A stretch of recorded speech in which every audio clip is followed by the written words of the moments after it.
पेंटिंगचं पूर्ण काम सांभाळत होता. आणि पण ते काय त्याचा आशीर्वाद असल्यामुळे ते पण होऊन गेलं. खूप छान पद्धतीने सगळं चालत होता आणि 2024 मध्ये एक एक इन्सिडन्स होता जो भालचंद्राचा भाव की लेखणी करण्यात एकदम मास्टर अचानक आपल्याला सोडून निघून जातं आणि सगळी जबाबदारी पडता भालचंद्रावर.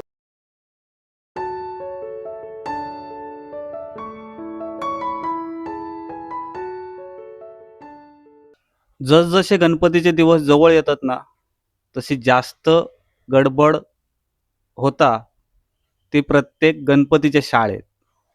आपण 2021 मध्ये एक व्हिडिओ बनवलेलो 12 गणपतींपासून सुरुवात केलेली 130 गणपतीपर्यंत ज्यांच्या शाळेत गणपती येऊ लागले अशी शौर्य कला केंद्र आचरा भालचंद्र घाडी यांच्या शाळेचा आपण व्हिडिओ बनवलेलो.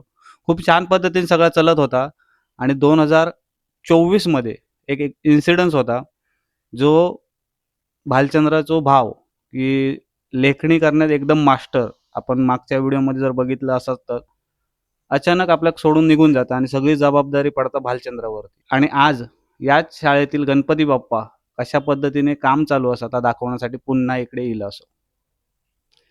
नमस्कार मित्रांनो, माझं नाव पराग कोबल आणि सध्या मी कोकणातील सुंदर अशा माझ्या आचरा गावी आहे. मित्रांनो, आपल्या व्हिडिओच्या माध्यमातून तुम्ही बरेचसे व्हिडिओ बघितला असाल, मोटिवेशनल बघितलं असाल.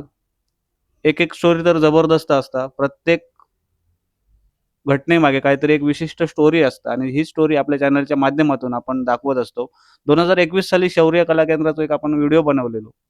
12 गणपतींपासून सुरुवात झालेली गणपतीची शाळा आणि त्याच्यानंतर 130 गणपतींपर्यंत मजल मारलेली. पण 2024 मध्ये एक जबरदस्त धक्को बसता, तो म्हणजे भालचंद्र घाडी यांचा भाव आपल्याला सोडून निघून जातात आणि सगळी जबाबदारी पडतात ती भालचंद्रावरती. आणि त्याच्यानंतर आपली जबाबदारी सांभाळत लोकांची खोटी होता नाही म्हणून आपल्या झेपतील आपल्या पेलतील तेवढेच गणपती बाप्पा तो आज देण्याचा प्रयत्न करत असा. काम इतका सुंदर असा, मातीकाम स्वतः करता आणि भाव लेखणी करायचो. थोडे गणपती पीओपीचे असतात, थोडे गणपती मातीचे असतात. आज आपण पुन्हा एकदा त्यांची ही स्टोरी आपल्या चॅनलच्या माध्यमातून ऐकणार आहोत.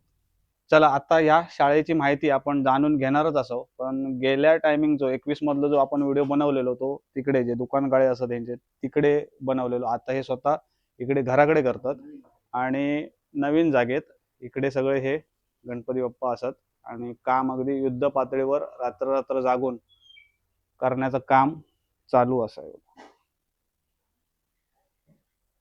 तुम्ही जर इकडे येऊन गणपतीचं काम जर बघितलं तर नक्कीच मन प्रसन्न होईल. एकदम छान फिनिशिंग मातीच्या गणपतींची तुम्हाला पाहायला मिळेल.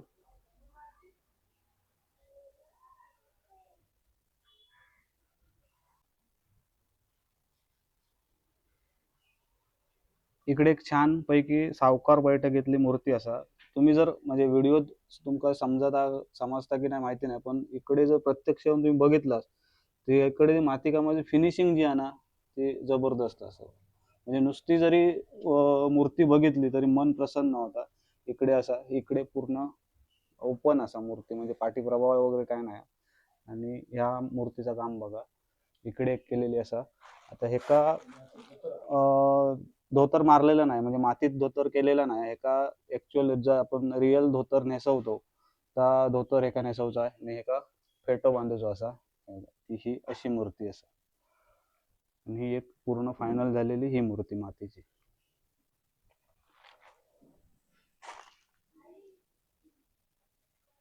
इकडे एक असा गजमुख आपले पोज मधली ही मूर्ती. त्याच्यानंतर ही एक छोटी मूर्ती असा. तर इकडे काही मूर्ती असतात हे बघा.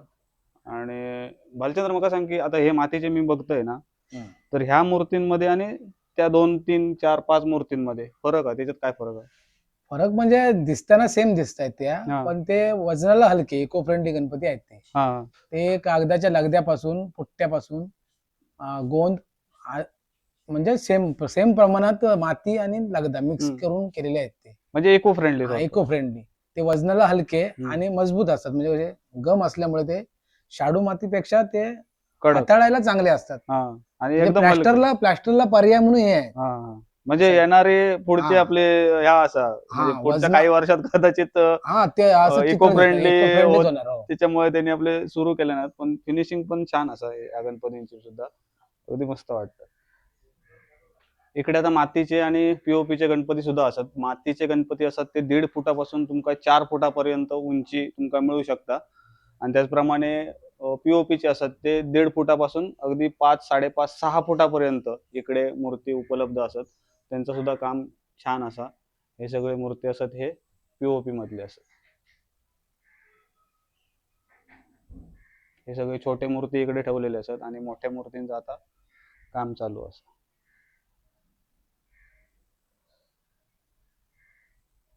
इलेल्या संकटांका कसा तोंड देऊन त्या परिस्थितीतून कसा बाहेर पडता याचं जिवंत उदाहरण म्हणजे आपलं भालेचंद्र. आपण 2021 मध्ये व्हिडिओ बनवलेलो, खूप छान लोकांचा प्रतिसाद होतो. पुन्हा म्हटलं तीच स्टोरी सगळ्यांपर्यंत पोहोचवण्यासाठी आज पुन्हा आपण इकडे शौर्य कला केंद्रामध्ये येलो. सुरुवात कशी होती ती सांग. सुरुवात म्हणजे काय, एक आवड म्हणून बाजूला गोपीनाथ घाडी म्हणून गणपती बनवायचे. त्यांच्याकडे आम्ही जायचो, शाळा सुटली की जायचो. पण ते आम्हाला ना घ्यायचे नाही गणपती बनवताना. ते असे म्हणजे जरा ते कशाला घ्यायचे नाही, म्हणजे आम्ही आता उद्धटच होतो पहिल्यापासून, त्याच्यामुळे आम्हाला घ्यायचे नाही ते. आणि तरी पण आम्ही लपून लपून ते बघून त्यांची आम्ही मर्जी हे केली, मर्जीत आलो. आणि मग हळूहळू आम्ही शाळेत त्यांच्या दाखल झालो. आणि मग कुठेतरी माती मळ, हे कर ते कर, साचा भर, असं करून करून ती आवड लागली. पूर्वी आमची शाळा होतीच आजोबांची, पण ते आम्ही नसते, म्हणजे आम्ही काय बघितली नाही शाळा, पण ती आवड एक निर्माण झाली. आमच्या रक्तातच कलाकाराचं रक्त असल्यामुळे ते आम्ही त्याच्यात आलो आलो. वडील मुंबईला असल्यामुळे ती एक पिढी आमची अशीच गेली. नंतर आमची शाळा आमच्या घरात पुन्हा होती तशी चालू झाली. ती कलाकाराक कला हा, फार ते देत नसताना फार देत नाही, ते त्याच्यामुळे आजोबांचे जीन्सच तुमच्यात असल्यामुळे मी मुंबईलाच असं राहायला होतो, पण मला तिथे मुंबईला फारच व्हायचं नाही, कारण हा. माझा जन्म ह्याच्यासाठी झालेला होता. असं म्हणजे मी पूर्वी आईला पण सांगतो, मला इकडे नाही राहायचंय, मी जातो गावी. आणि मग गावी येऊन मग मला याची आवड लागली.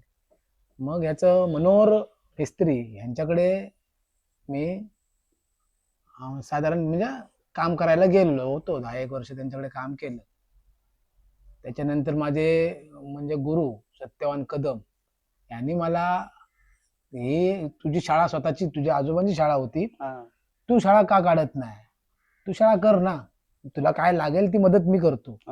असं करून करून त्यांनी मला ती शाळा काढायला लावली, भाग पाडली. आणि त्यांच्यामुळे आज खरं बक्षीस ते आज माझे गुरुपौर्णिमे दिवशी आज आपण शूट करतोय. आणि ते माझे खरे गुरु, म्हणजे अंधारासून उजेड्याकडे नेणारा तो खरा खरा गुरु असतो.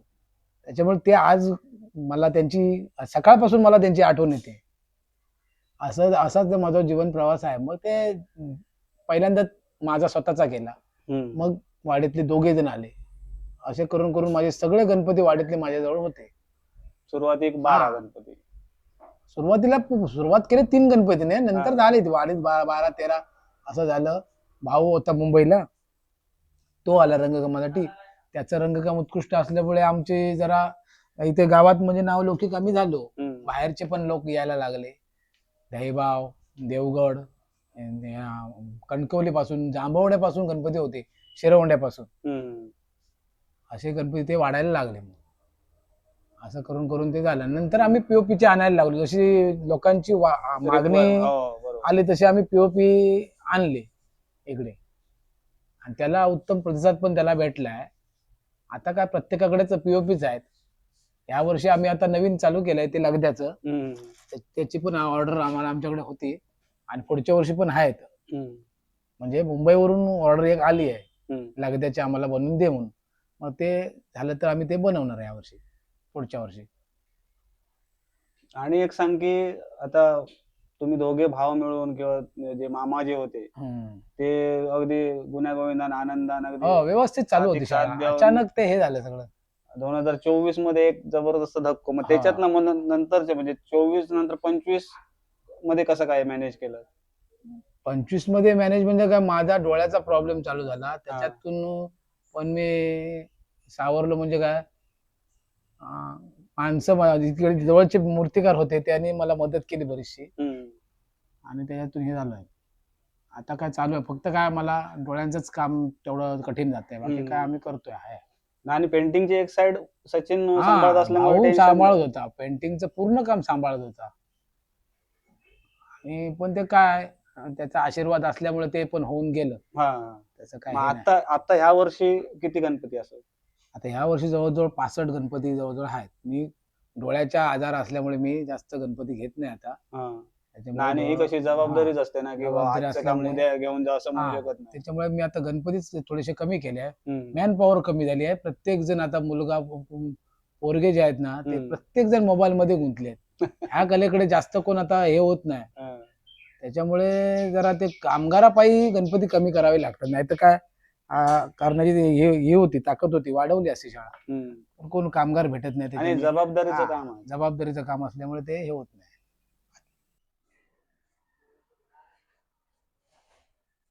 इकडे ना भालचंद्रने एक छानपैकी भिंतीवर लावण्यासाठी एक पीस बनवलेला आहे. ऍक्च्युली हा पीस बनवला तो ऑफ सीझन मध्ये, म्हणजे जेव्हा काम नव्हतं तेव्हा, आणि त्यांच्या मुलीने ह्याची रील बनवलेली बनवताना, आणि ती इतकी व्हायरल गेली की बऱ्याचशा ऑर्डरी त्यांनी आपल्या ज्यांना हव्या होत्या त्यांच्यापर्यंत पोहोचवलेल्या आहेत पेंटिंग करून.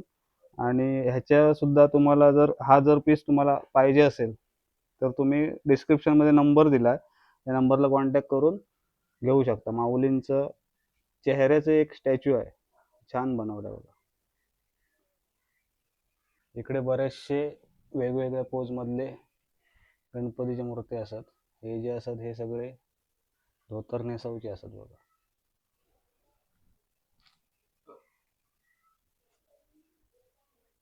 हे बघा, आता इकडे सगळे असतात ते सगळे पीओपी प्लॅस्टर ऑफ पॅरिसचे मूर्ती असतात, आणि इकडे मोठ्या गणपतींचं काम चालू असतं.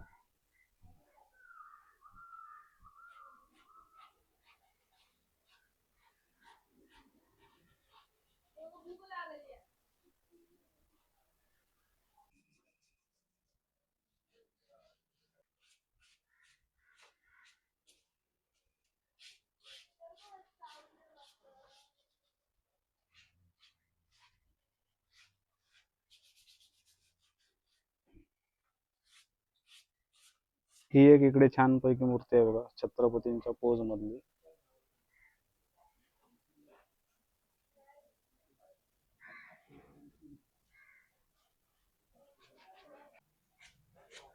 इकडे फिनिशिंगचं काम चालू असं, इकडे चालू असं बघा. ह्या माणसाक तुम्ही बघला असतालाच काहीतरी. तुझं नाव कसं रे? मनीष देसाई.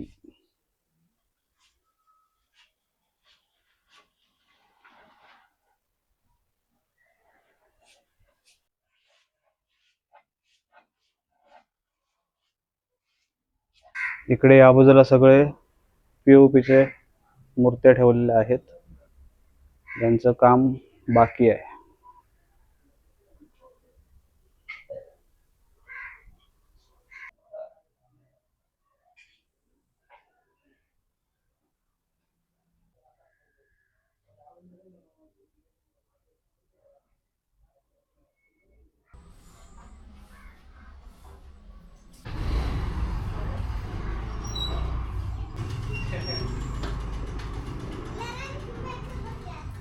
ही इकडे एक मूर्ती आहे, ही छान पोज मध्ये आहे बाप्पाची, मस्त वाटते.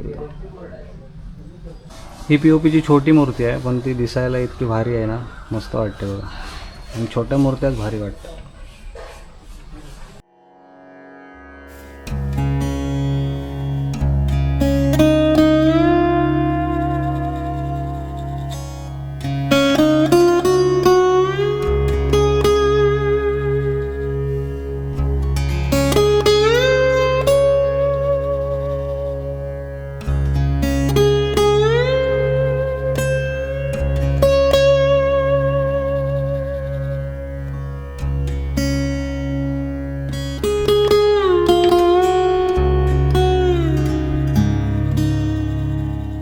तर मित्रांनो, आजच्या या व्हिडिओमध्ये आपण शौर्य कला केंद्राला भेट दिली. 2021 मध्ये व्हिडिओ बनवलेला, आता पुन्हा एकदा त्यांची ती स्टोरी तुमच्यापर्यंत पोहोचवलेली आहे. कोणत्याही संकटाला न डगमगता त्या परिस्थितीतून मार्ग काढत आज पुन्हा एकदा उभा राहिलाय तो भालचंद्र. भावाच्या इन्सिडेंटचा मोठा धक्का, परंतु लोकांची मागणी आणि त्यांच्या मागणीनुसार त्यांना केला जाणारा बाप्पांचा पुरवठा हा त्यांनी आणि आपली कला जोपासत केलेला आहे एक प्रयत्न तुमच्यापर्यंत पोहोचवलेला आहे. मित्रांनो, व्हिडिओ कुठून बघताय ते कमेंट करून नक्की सांगा. व्हिडिओ आवडला तर नक्की लाईक करा, मित्रांमध्ये शेअर करा आणि चॅनलवरती नवीन असाल तर चॅनलच्या बाजूचा सबस्क्राईब बटन दाबून बेल आयकॉन ऑल करा, जेणेकरून आम्ही अपलोड केलेले नवनवीन व्हिडिओचे नोटिफिकेशन तुम्हाला तात्काळ मिळतील. भेटूया अशाच एका नवीन व्हिडिओच्या माध्यमातून. तोपर्यंत प्रवास कधी संपत नसतो आणि आपण मात्र थांबायचं नसतं.